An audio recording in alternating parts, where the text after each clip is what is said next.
এই সংসারে প্রত্যেক ব্যক্তি নিজের সংগ্রাম করে চলেছে। প্রত্যেক ব্যক্তির নিজের লড়াই আছে, আর সেই রণভূমিতে প্রত্যেক ব্যক্তি নিজের যুদ্ধে লড়াই করছেন। আর যদি যুদ্ধের কথা বলি, সেখানে কেউ বিজয়ী হয় বা কেউ পরাজিত।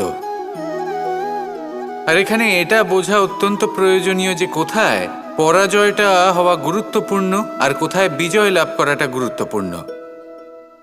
যদি আপনার এই যুদ্ধটা আপনার আপনজনের সাথে হয়, তাহলে সেখানে পরাজিত হওয়াটাই শ্রেয়, কারণ সেখানে পরাজিত হয়ে আপনি প্রসন্নতা লাভ করবেন।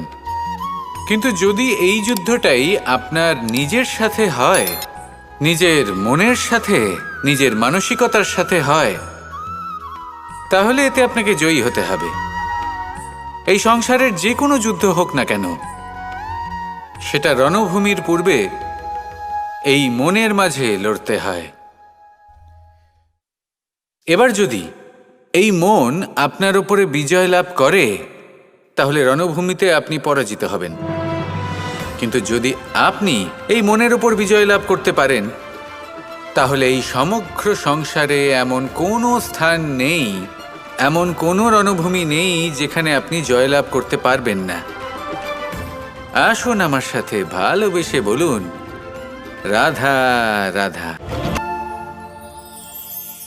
পাশা নামক এই খেলাটি আপনারা নিশ্চয়ই খেলেছেন। না খেলে থাকলে দেখেছেন, আর যদি দেখেও না থাকেন তাহলে নিশ্চিত রূপে শুনেছেন। মহাভারতের এই মহাযুদ্ধ কোথাও না কোথাও এই পাশা নামক খেলার কারণে হয়েছিল।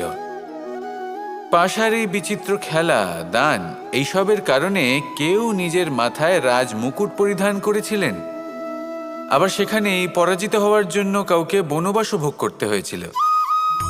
কিন্তু এই খেলা সমাপ্ত হওয়ার পরে সমস্ত ঘুঁটি আর এই পাশার ছক একই পুটলিতে স্থান পেল। এটাই হলো আমাদের জীবন। এই সংসারে আমরা জয় পরাজয়ের বিষয়ে এতটাই ভাবি, এত চিন্তা করি যে এই জীবনের খেলার আনন্দটাই উপভোগ করতে পারি না।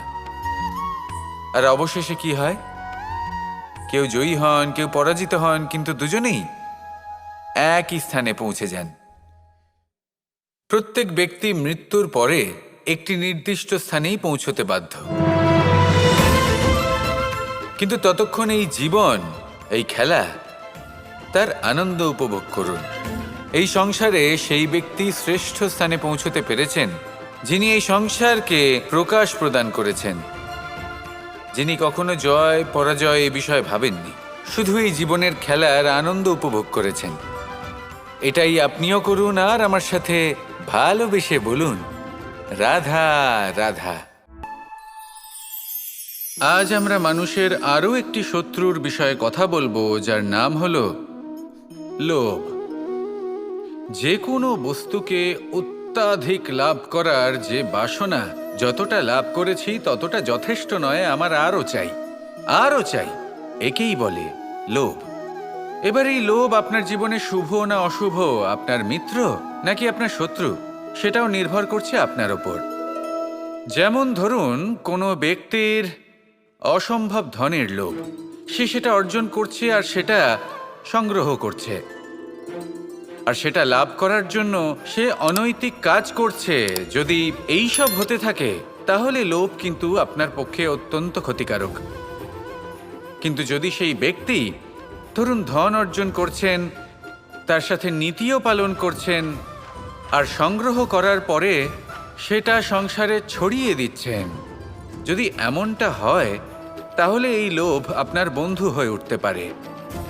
যদি আপনার সৎসঙ্গ লাভ করার, সৎকর্ম করার লোভ থাকে, তাহলে আপনি কখনো একা থাকবেন না। যদি ভালোবাসা প্রদান করার লোভ থাকে, এই সংসারকে সাহায্য করার লোভ থাকে, তাহলে এই লোভ, যা সংসারের শত্রু, সেটা কিন্তু আপনার সাথে পরমাত্মার মিলন ঘটাতে পারে। এবার এই লোভকে নিজের মিত্র করে তুলবেন নাকি শত্রু করে তুলবেন, সেই সিদ্ধান্ত আপনারই। আসুন আমার সাথে ভালোবেসে বলুন, রাধা রাধা। এটা কোনো এক সময়ের ঘটনা। মাটির নিচে ছিল জল, আর মাটির ওপর ছিল একটা বৃক্ষ। আর সেই বৃক্ষে ছিল একটা পাতা যা আকাশকে স্পর্শ করত। যখনই কোনো ব্যক্তি আসতেন সেই পাতাকে দেখে তার প্রশংসা করতেন। তাই বলে, আকাশে সোনার মেঘ কত ছবি আঁকে, আপনার নাম কভু লিখে নাহি রাখে। অর্থাৎ প্রতিনিধি ওই বৃক্ষের পাতাকেই মনে করা হতো, সব প্রশংসা ওই পাতাকেই করা হতো। যেখানে চোখের আড়ালে থাকা সেই জল মাটির নিচে থেকে নিঃস্বার্থভাবে নিজের কাজ করে যেত, সেই বৃক্ষকে শক্তি প্রদান করত।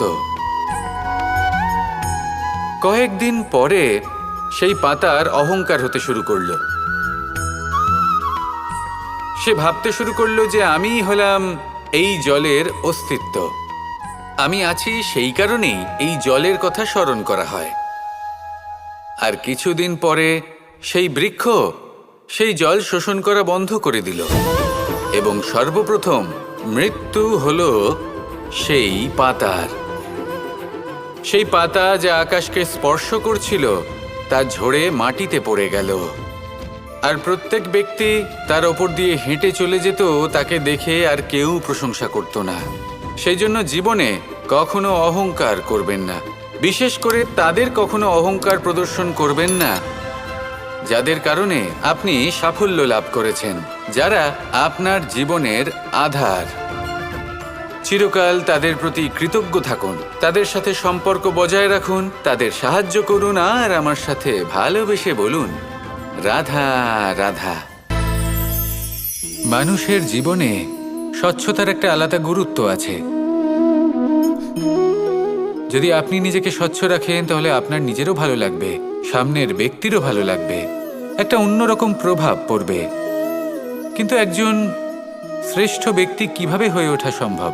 যার মধ্যে গুণ আছে, শিক্ষা আছে, শুভ চেতনা আছে, যিনি সৎকর্ম করেন।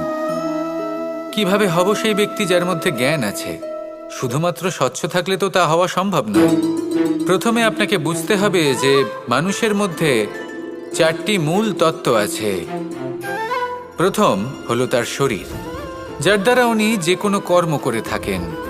দ্বিতীয় তত্ত্ব হলো তার মন, যার দ্বারা কোনো কর্ম করার জন্য সে নিজেকে প্রেরণা দিতে থাকে।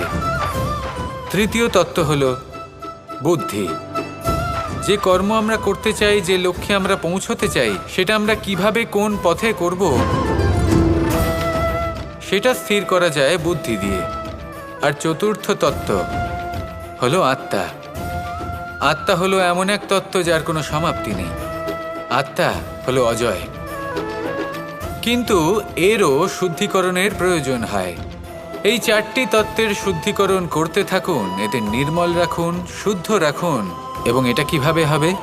শুভ চেতনা দ্বারা, জ্ঞানের দ্বারা, এবং সবথেকে বেশি গুরুত্বপূর্ণ প্রেমের দ্বারা। আসুন আমার সাথে ভালোবেসে বলুন, রাধা রাধা।